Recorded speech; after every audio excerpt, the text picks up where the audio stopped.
Hello जी, good afternoon. कैसे हैं आप सब। और मैं रेनू एक नए वीडियो में आप सबका वेलकम करती हूँ। वीडियो स्टार्ट हो रहा है शाम के टाइम से। गैस पर हमने हवन करने के लिए वो रखा हुआ है, जागता बोलते हैं हम लोग इसको। तो ये रखा हुआ है और यहाँ पर घी गर्म कर रही हूँ इसी जागते के ऊपर। और ये संडासी जो है ना, ये मेरी एकदम ख़राब हो चुकी है, लेकिन आज उल्टी हो चुकी है। उल्टी होने के बाद में भी ये सेट हो जाती है, तो इसी से घी गर्म करते हैं। और गैस पर कई लोग कह रहे थे ना कि ये वॉलपेपर जल जाएगा, ऐसा हो जाएगा, वैसा हो जाएगा। तो यार ये सही है, नहीं हो रहा कुछ भी। और वैसे मैं सेफ्टी भी रखती हूँ, जब ये जागता रखती हूँ ना तो इसके नीचे मैं प्लेट लगा देती हूँ कि कोई अंगारा नीचे ना गिरे। और ये जो उपले के होते हैं ना, तो इनसे राख जल्दी बनती है, तो इससे जलने का डर भी नहीं रहता। और यहाँ पर वीडियो आ गया है सीधा सुबह के टाइम पर। तो सुबह फिर से एक बार मैंने अपना व्लॉग स्टार्ट किया है और बच्चों को स्कूल भेज दिया है। बच्चों को स्कूल भेजने के बाद में और मैं अपना वीडियो स्टार्ट कर रही हूँ। शर्मा जी जो हैं वो गए हैं कहीं बाहर, वीडियो में आके बताऊँगी मैं किस लिए गए हैं, क्यों गए हैं। तो यहाँ पर ये देखिए, मैंने मशीन लगा दी है, कपड़े धोने थे। शर्मा जी ने बोला है कि मेरे सारे कपड़े जो है ना वो धुले हुए होने चाहिए, मैं प्रेस के लिए दूंगा, मतलब खुद करेंगे या फिर मेरे को देंगे। ये ऐसा बाहर नहीं करवाते हम लोग। तो प्रेस करने के लिए मेरे को बोला है कि मैं या तो तू कर देना या मैं करूँगा। तो मैंने सोचा, जैसे वैसे 2 दिन के कपड़े थे, 2-3 दिन में एक बार मशीन में लगाती हूँ, लेकिन ये था कि चलो ठीक है, अब ये बोल रहे हैं तो अब इनके कपड़े धोने हैं तो सबके धुल जाएंगे। इनके जैसे विंटर्स के भी धोने हैं। ये कहीं क्या प्लान कर रहे हैं, कुछ अलग प्लान कर रहे हैं, मुझे भी कोई आइडिया नहीं है। बस इतना पता है कि कहीं जाने की तैयारी कर रहे हैं, तो इसलिए इन्होंने अपने कपड़े धोने के लिए सारे मेरे को बोला है कि सारे कपड़े धोने हैं और प्रेस भी फिर कि कोई भी दोनों में से मिलकर कर लेगा।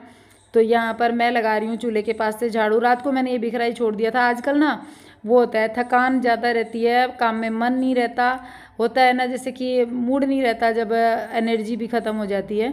तो रात को मैंने ऐसे ही छोड़ दिया था कि ठीक है सुबह देखेंगे, सुबह के टाइम पे साफ़ करेंगे। तो अभी मैं इसको साफ़ करने लग गई हूँ।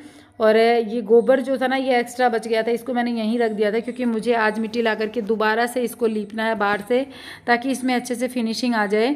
लेकिन फिर क्या हुआ, सुबह मैंने जब देखा ना इसको, तो मैंने सोचा चलो रहने देते हैं, अभी मूड नहीं है। अभी 2-4 दिन पीछे जैसे इन्होंने जैसे जाने की बात की ना, तो बाकी सारे चीज़ों से मन एकदम हट चुका है कि कुछ भी करने का मन नहीं है। कुछ भी, अभी त्यौहार आ रहे हैं, इतनी चीज़ें आ रही हैं, तो अब मूड एकदम से एकदम वो हो गया, एनर्जी ख़त्म हो रखी है, मन ही नहीं कर रहा। तो फिर मैंने ये गोबर डाल ही दिया, मैंने कहा नहीं करेंगे, छोड़ो इसको। तो मैंने इसको वापस कचरे में डाल दिया। नहीं, एक बार तो प्लान था कि मैंने रखा तो इसीलिए था कि आज मॉर्निंग में मैं, आज गुरुवार हो जाता तो कल मैं इसको वो करती, रिपेयर करती दोबारा से, इसको फिनिशिंग आ जाती इसमें। लेकिन एक बार के लिए छोड़ दिया है। रसोई अपनी ऊपर भी तैयार कर ली थी, बहुत कुछ प्लान किया था, बहुत कुछ सोचा था, सारे जितने भी वो थे ना सपने, वो सारे अधूरे रहे हैं सिर्फ एक गलती के कारण। आप लोग भी कहोगे दीदी क्या रोज़ रोज़ लेकर बैठ जाती हो, लेकिन क्या करूँ यार, मेरे दिमाग से निकल ही नहीं रहा। जितना सोचती हूँ उतना भूलने की कोशिश करती हूँ, लेकिन उतना दिमाग में ज़्यादा आता है। खाली बैठते ही दिमाग में यही बातें घूमती हैं कि ये करते, वो करते, ऐसे सोचा था, वैसे सोचा था, सारे प्लान फेल हुए हैं। तो मन तो एकदम उदास होएगा ना। और ऐसा नहीं है कि मैं अपने आप को सही करने की कोशिश नहीं करती, माइंड को सही करने की कोशिश नहीं करती, लेकिन वो होता है ना कि जब मेहनत की कमाई किसी की जाती है ना, तो बहुत दुख होता है। और मैं हर एक वीडियो में कह रही हूँ, सामने वाला जो है ना उसका दिल नहीं पसीज रहा, मतलब उस बंदी को ये तो सोचना चाहिए। मैं ये कहती हूँ कि अगर उसके पास अभी नहीं है ना, तो एक बार तसल्ली तो दे दे कि ठीक है अभी नहीं है, मैं बाद में दे दूँगी, 2 महीने बाद, 6 महीने बाद, 1 साल निकाल दिया हमने तो बाकी का टाइम भी निकाल दूँगी मैं, कोई दिक्कत नहीं है। कम से कम मन में एक तसल्ली रहेगी। उसको ये तो कहना चाहिए ना कि मैं आज नहीं तो 6 महीने बाद आपके पैसे आपको लौटाऊँगी, तो मन को एक तसल्ली हो जाती है कि चलो मिलेंगे। लेकिन श्योरिटी के साथ में कहे, क्योंकि उसने 1 साल तक मेरे को यही कहा है कि लास्ट ईयर हमने दिए थे इन्हीं दिनों में। मैं आप लोगों को, कई लोग मेरे से सबूत मांग रहे हैं, मैं सबूत भी दूंगी। तो वो सारी चीज़ें जो है ना, मैं यही सोचती हूँ कि अगर वो कंफर्म होकर के पहले जैसी बन करके कहे कि हाँ मैं दे दूँगी, तो फिर मन को एक तसल्ली हो जाए। लेकिन अब तो उसने साफ मना ही कर दिया। कि उसने साफ मना भी कैसे किया है वो भी मैं आपको बताती हूँ।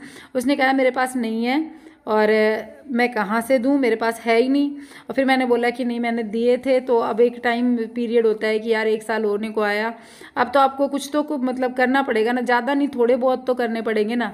तो उसने कहा नहीं है मेरे पास और नहीं कर सकती मैं, साफ उसने मना किया है। और दूसरी बात कि ऐसे होता है ना कि हमारे इधर एक कहावत बोलते हैं, नागो बुच्चो सबसे ऊंचो, मतलब उसने इस तरीके से बोला है, इस तरीके से उसने रिप्लाई दिया है कि उसके लिए उसकी ही कैटेगरी में जाना पड़ेगा, और उस कैटेगरी में जाने के लिए परिवार का साथ होना सबसे ज़्यादा ज़रूरी है।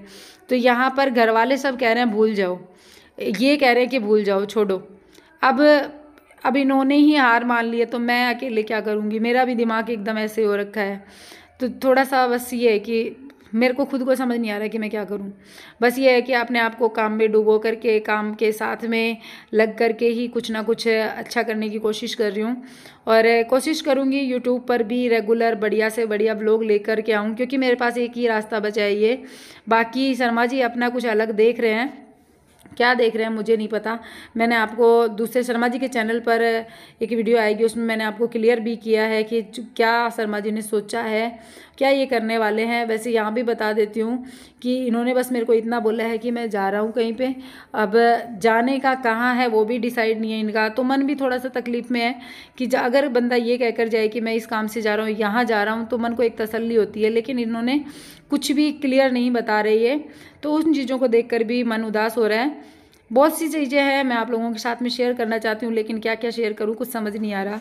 मैं पहली बार लाइफ में इतना कंफ्यूज हूँ जितना कि मैं आज तक नहीं हुई। हर एक चीज़ में मैंने डिसीजन हैंड टू हैंड लिया है, मतलब ये नहीं सोचा कि आने वाले समय में क्या होगा, और उसी का नतीजा ये वाला समय मुझे देखना पड़ा। तो अभी मेरी छत पे झाड़ू लग चुकी है, ज़्यादातर छत मेरी क्लीन हो चुकी है। नीचे भी मैंने पेड़ पौधों के पास से झाड़ू लगा दिए, कचरा सारा इकट्ठा कर दिया है। अब मैं आप लोगों को ऊपर जो किचन बनाई थी, मैंने चूल्हा बनाया है, वो दिखा रही हूँ। लेकिन क्या फ़ायदा यार, इतनी तैयारी तो कर ली, लेकिन क्या फ़ायदा, मेरे को कुछ आगे का तो समझ में नहीं आ रहा कि क्या होगा क्या नहीं होगा। ये जाएंगे, मैं यहाँ रहूँगी नहीं रहूँगी, कैसे रहूँगी, सारी चीज़ें ही दिमाग में घूम रही है। रहा जाएगा कैसे, रहा जाएगा, हर एक चीज़ पता नहीं क्या होगा। लेकिन फ़िलहाल के लिए अभी के लिए ऊपर फोकस करते हैं, वर्तमान में जीते हैं। तो देखिए ये चूल्हा मेरा बनकर तैयार हो चुका है, इस तरीके का ये बना है। बहुत मेहनत मैंने इसमें की है, और आगे भी सोच रही हूँ कि ऐसे करना है वैसे करना है, लेकिन देखते हैं जो होता है। और इनके फ़ोन कॉल्स पर बातें हो रही हैं, सोच रहे हैं कि क्या, मतलब समझ में नहीं आ रहा है किससे क्या बात कर रहे हैं। और ट्रेन की टिकट की, यहाँ की देखो वहाँ की देखो, कई जगह की इन्होंने ट्रेन भी दिखाई है। मेरे ही भाई को फ़ोन करके दिखा रहे हैं। अब मैं मेरे भाई को भी मना करूँ तो कैसे करूँ, वो भी इन्हीं की सोच का है। उसका कहना है कि देखने दे, कुछ तो करेंगे ना, देख लेंगे, कुछ करेंगे, वो जो देखेंगे सही करेंगे। जीजा जी बेवकूफ़ थोड़ी ना, बेवकूफ़ तो तू है, बड़े वाले भाई ने यही जवाब दिया है। तो बात हो रही है क्या करें क्या न करें पता नहीं। अब मेरे को, मैं खुद कंफ्यूज हूँ, मैं आपको क्लियर नहीं कर सकती। आप लोग पूछेंगे कि दीदी क्लियर नहीं बताते, सारी साफ साफ नहीं बताते, तो क्या बताऊँ साफ साफ यार, कुछ बताने को है ही नहीं साफ साफ। अगर मेरे को ये हो कि हाँ ऐसे होगा वैसे होगा, क्लियर है, तो मैं आप लोगों को बताऊँ। अब मुझे ही नहीं पता, मैं कैसे बताऊँ, ये खुलकर नहीं बताते तो मैं कैसे बताऊँ। तो यहाँ पर मैंने सारे कपड़े धो दिए थे, उनको सुखा रही हूँ। और अब जैसे कि इनके कपड़े जो है ना, वो इनमें 5-6 ही निकले हैं, ज़्यादा नहीं निकले हैं। हमारे ज़्यादा थे तो इनके भी धुल गए, साथ साथ में हमारे भी धुल गए, तो हमारे वाला काम भी फिनिश हुआ है। और ये घर पे भी इनकी बात चल रही है कि घर पे भी जा रहे हैं, पता नहीं क्यों जा रहे हैं, हर एक चीज़ क्लियर नहीं बता रहे। जैसे ये होता है ना कि जैसे पहले बताते थे वैसे नहीं बता रहे। इतनी नाराज़गी इनकी मेरे से है, तो देखते हैं कब तक चलेगी, जब तक झेलना पड़ेगा। गलती की है। अब मैंने फ़ोन लिया है, मैं यही बात कर रही हूँ। ये जैसे मेरे भाई से बात कर रहे थे ना, ये फ़ोन पे बात कर रहे थे, तो मैं इनसे फ़ोन लेकर आई हूँ और मैं मेरे भाई को समझाने की कोशिश कर रही हूँ, लेकिन उसने भी मेरी बात नहीं सुनी, उसने भी मेरी बात को काट दिया। तो सबका साथ छूट चुका है, एक टाइप से अकेली पड़ गई हूँ एकदम इस मोड़ पर। लो जी, गुड मॉर्निंग, नमस्कार, जय राम जी की। कैसे हैं आप सब? और सुबह का टाइम, और ये कपड़े 3 दिन से नहीं उतारे मैंने, उतारेंगे थोड़ी देर में उतारूंगी। बाकी काम समेटा है। चूल्हा एकदम बढ़िया वाला तैयार हो गया, मैंने दिखा दिया वैसे आप लोगों को। अब चलते हैं नीचे का दिखाती हूँ कितना कुछ कर लिया। नीचे का काम भी साथ पहले करना पड़ता है। वैसे मैंने नीचे का, मैं बाद में भी करूँ तो धूप नहीं आए, ऊपर धूप आ जाती है, लेकिन आज मेरा मन था कि मैं सारा ऊपर क्लीन करूं। मन दूसरे तीसरे दिन बन ही जाता है, ऐसे हो जाता है ना कि खराब हो रहा है। तो ऊपर का सारा करके आई हूँ। ट्राइपॉड अपना नीचे आ गया। अब नहाना धोना, बर्तन साफ ये बचा है। तो जी ठीक है, फिर इस वीडियो का एंड करते हैं। हम मिलेंगे एक नए ब्लॉग के साथ में। Bye and take care. आप लोगों के साथ की मेरे को बहुत ज़्यादा ज़रूरत है, तो जो लोग मेरे लिए हैं वो लोग प्लीज़ कमेंट करना। बाय।